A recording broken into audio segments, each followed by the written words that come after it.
Professor Haldane, people are losing trust in science. Can quantum science help rebuild that trust?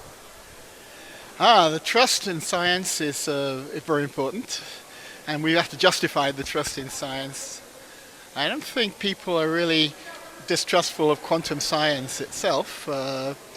Quantum science has really avoided politicization that other areas of science have got into, and I think people's main response to quantum science is puzzlement.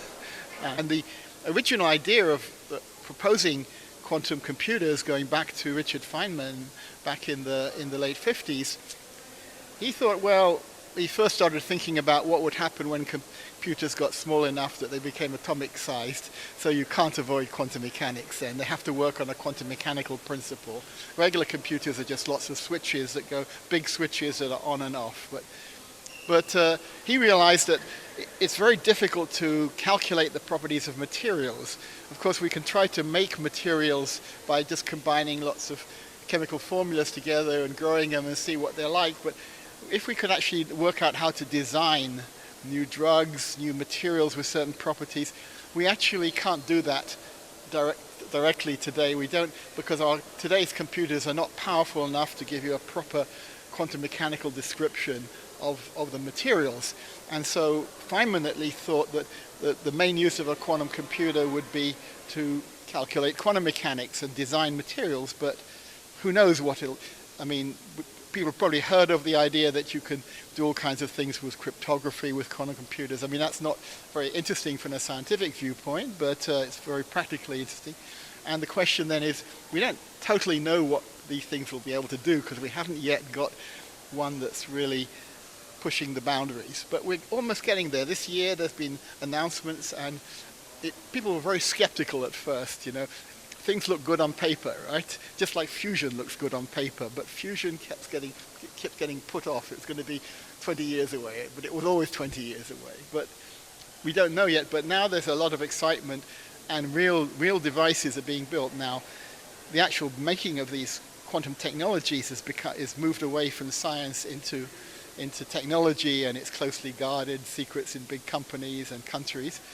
But the basic ideas behind these things are quite straightforward. The implementation, of course, is the kind of the proprietary part that we don't get informed about. But the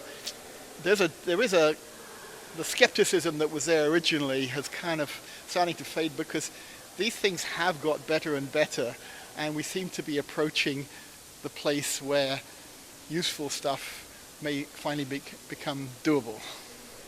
Of country from the global south, poor country, why is so important for science to have the contribution of also those countries?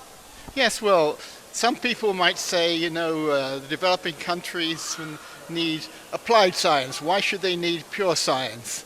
But actually, the basic science component in any local university is a fundamental vector for spreading scientific culture. And in fact, most of the people who go into science, especially from developing countries, they were probably inspired by a very enthusiastic high school teacher who gave them a love of science. So many people actually get this love of science when they're children at school, and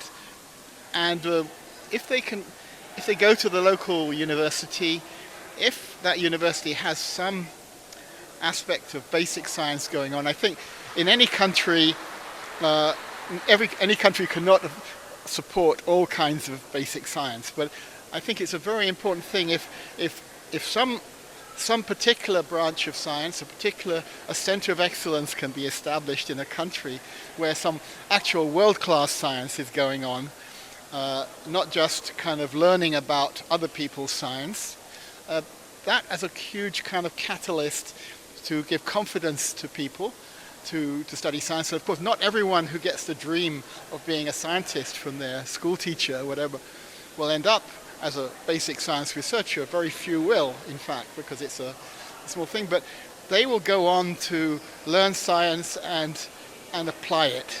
And in fact, it's not necessary for everyone to be doing basic science, but basic science is what inspires people to go into science, and then they will develop. And so just having the basic science center of excellence with world-class science going on will kind of stimulate, I believe, the growth of a scientific culture which will spread all the way down to the technological sector and help to provide a cadre of educated, mathematically and scientifically literate people who will take part in the practical application of science, as in applying it to the problems of the day.